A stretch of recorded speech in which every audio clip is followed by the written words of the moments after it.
all you out there in YouTube land, this is Trans8010 and I'm back with another action figure review. Going back to the year 1990, which saw the release of some of the more popular and fan favorite of the Teenage Mutant Ninja Turtles toy line, the third year always seems to be the best year in toy lines. For some reason, it's always... the first year is always the most memorable. That's when the core assortment is introduced. And in the case of Teenage Mutant Ninja Turtles, you have the Turtles, their leader Splinter, Shredder, Bebop, Rocksteady, the Foot Soldier, April O'Neil. The second year, you got some more notable side characters. That's also when the line becomes a little bit more popular. That's usually the second year of a toy line is always when they hit their heyday. And we got A-Stuck, Metalhead, Genghis Frog, fan favorite Casey Jones, Baxter Stockman, Leatherhead, Krang, Rat King, General Trag, the list goes on and on and on. But the third year is when it seems like at the height of all its success, the company is really putting together their heads to really come up with some really awesome imaginary, yeah, that's a word, putting their imaginations together to really come up with some really cool action figures. And here's one from that year, 1990. Here is Napoleon Bonafrog. Napoleon Bonafrog is, of course, the sibling of Genghis Frog from the earlier 1999 assortment. What was really sad was we only got two of the Punk Frogs ever released in toy form, and of course that was Napoleon and Genghis. Now, in the cartoon, they all look pretty much the same. Varied shades of color, basically like the Ninja Turtles.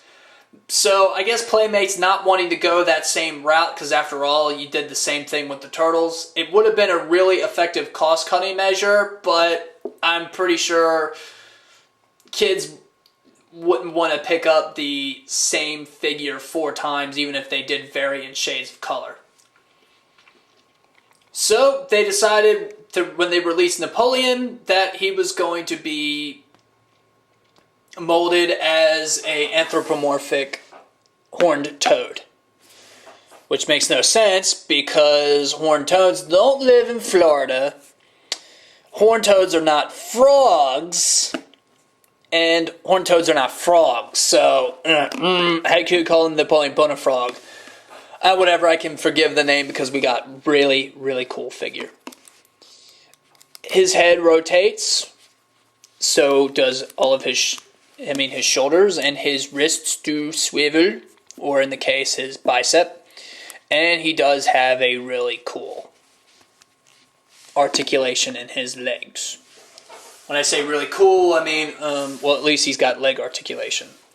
But because he is in a wide stance, you're not going to get him in any neutral pose. But then again, this was the Teenage Mutant Ninja Turtles toy line, and all of them had dynamic sculpts and poses, so if you're expecting neutral posing for these figures, there's something wrong with you. Much like his brother Genghis, he does sport a rather really cool, really neon, really loud color for his shorts and his torn scuba shirt. Hula shirt. Hawaiian shirt. However you want to call it. Except with Genghis, he had little flowers painted on. He has flies printed on. And where other Genghis, where he just had a shirt over him, Napoleon is actually busting out of the seams. His spines are just poking everywhere. Even his back, but they didn't paint his back for some reason. Another thing, this isn't painted. His abdomen and his chest are painted. So this is painted. So this is all green. Why couldn't they paint this? This is just distracting. Oh well, the Ninja Turtles weren't really known for their accurate paint jobs either. And he also does have some really neon pink and yellow swim trunks, which he's also busting out of. It seems like the only thing he's not busting out of is the sandals that he is wearing. And for some reason, there is some raised detail here and not here or here. I have a feeling they actually modeled it after a sandal of the time, but I don't remember what sandals looked like in 1990. I was hardly aware of my own existence other than Saturday morning cartoons, breakfast cereal, and of course action figures. Another thing I really love is, even though he has such a mean grimace, like he could really take someone out, he still supports peace. And who wouldn't want peace? He also has some really cool jewelry. This little charm here.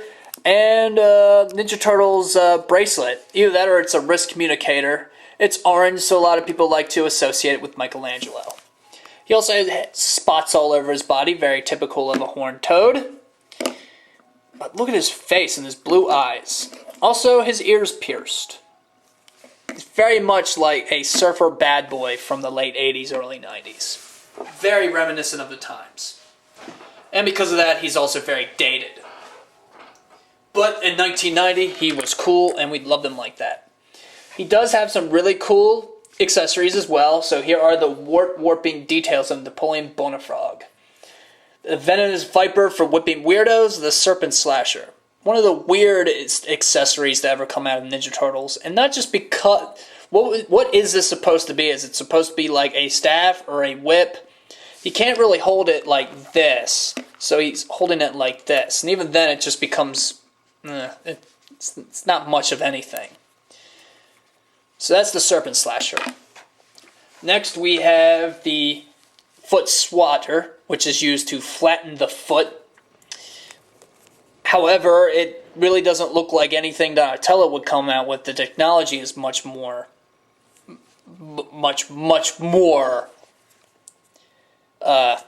complicated. Doesn't look like something that would have come together from, the trash or just bits. This is actually sophisticated stuff. It even's got a trigger guard, which is pretty cool. This is either something that was probably stolen from Baxter Stockman or someone from Dimension X. And we have the sewer gas shield, because when Shredder lets loose his toxic gas, you gotta protect yourself. Obviously, this was probably something that was pried off of a sewer wall. And it works as a really fine shield. However, it's really hard for him to stand with it. He may be flat-footed, but this pose that he has makes it very difficult for him to hold on to anything. So he's got to hold on to it in his right hand, which means that old Napoleon is actually a lefty. Defends with his right, attacks with his left. Good old Napoleon Bonafrog is the left-handed, and that is awesome because I'm left-handed. And last but not least, we have not so much an accessory, but a really cool, nifty little figure. Flyboy, the mutant fly friend, the buzzy bug with bad breath. Now, according to this... to the little card bio, it just says that it's his mutant fly friend and that he follows him wherever he goes. I especially love the freakish, Looney Tune-esque sculpt to his face with his carnivorous teeth. The comedic throwing up the hands and the neener. One hand pointing the other way and one hand giving the peace.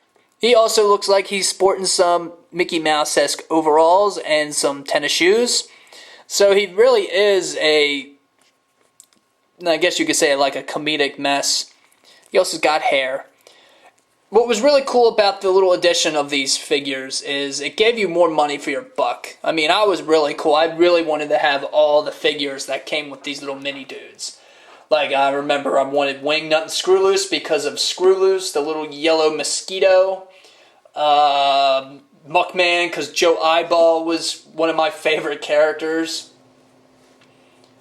And I believe that's it. I think those were the only ones that were released in 1990. We would get more in 1991. And maybe a couple in 92. Yeah, I think we got a couple in 92 as well. But they were all really cool. I love these little PVC figures. And of course, he does have some articulation in his wings, which I think are supposed to be more or less up here. But that puts a little pressure on that joint, and I'm afraid it's going to break off. So it's going to go like this. So that is Napoleon Bonafrog and Flyboy. And before I go, let's take a look at some of his really cool card art. 1990 had some really cool art, which looked more or less like cartoon art than comic book art. So you can obviously tell these have a more of an animation type look to it. Obviously they're using the toys as examples, but who cares? It's really cool. And here we have his profile pic with Peace or Die, Peace or Die dudes. And then of course there's a little fly guy right there. So that is Napoleon Bonafrog, the Swamp Surfing Sewer Toad. Hope you all loved Napoleon. He was one of my favorite figs. I hope he's one of yours too. He's pretty common to find on eBay. There are a couple variants of him. They are pretty pricey, especially if you're going to get a mint on card. Like with all Teenage Mutant Ninja Turtles, their value has just skyrocketed because of the announcement of the new television show and the new toy line. But you can still find one for a pretty decent price if you search and maybe haggle with some of the buyers. But he is definitely a really cool figure to own, even if he isn't a frog as much as a toad. And that is all I have to say on him. This is Transato10, and I am signing off. Before I go, I actually did find a way to for him to hold his serpent like an actual menacing weapon. You see that little hole right there? That is actually his thumb hole. So you actually just place it in his hand like so, and then just slip the thumb through the hole. And now it looks more or less like more of an offensive, scary weapon. Cool, huh? This is Transato10, and I'm signing off. This time for sure.